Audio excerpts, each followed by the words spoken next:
Aquí en este capítulo hubo una huelga y muchas personas estaban en ella, y la mayoría eran borrachos y estaban haciendo una huelga por las explotaciones y porque no soportaban el hambre. Mientras que pensaban cómo hacer la huelga, estos borrachos tomaban cerveza. Los que pensaban hacer la huelga era un grupo de hombres, pero decidieron no hacerla, sino luchar por todo el sufrimiento que tenían. El clima era tan caliente que había un charco donde se hacían todas las ranas. Ese charco se secó completamente y ya no había ranas ahí. La injusticia llegaba al límite, ya que les habían aumentado una hora más de trabajo y le pagaban lo mismo, pero de igual manera era muy poco y mucha gente se hacía varias preguntas. Pastora se tomó el caldo con el pan que Marienda había preparado, pero estaba tan enferma que lo vomitó y había un problema, que no tenían dinero para comprar sus medicamentos.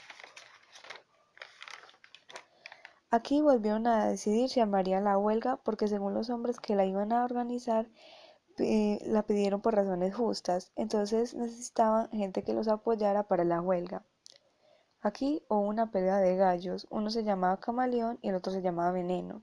Entonces hubo una pelea para ver cuál de los dos gallos era el mejor peleando. Mientras que los gallos peleaban, los dueños de los dos gallos hacían una conversación y, por así decirlo, les hacían barra a sus gallos, hasta que ganó uno de ellos y fue Camaleón. El pueblo de Timbalí era un poco desordenado y hubo un momento en el que hubo un silencio siniestro, y como era de esperarse, hubo cambios como camiones grandes amarillos cargados de policías. Ruencindo se enteró y fue a ver qué era lo que pasaba, y se dio cuenta en que en los camiones había 300 policías. Ruencindo al ver esto se sorprendió demasiado. Marienda fue al patio del rancho y se recostó sobre el césped y pensaba en todos los recuerdos que tenía con el diablo, o sea, como unos recuerdos de una relación.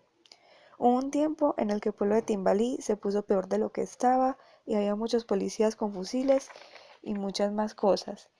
Entraban a las casas de los extranjeros para explotar sus compatriotas.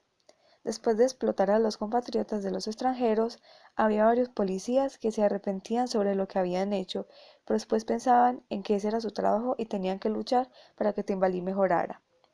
Candida era la amante del diablo e incluso ella decía que el diablo era su propio papá y decía que se había entregado a él. Entonces recordó a Pacho y le dio un escalofrío. Ese era el espíritu de Pacho. Rubencindo estaba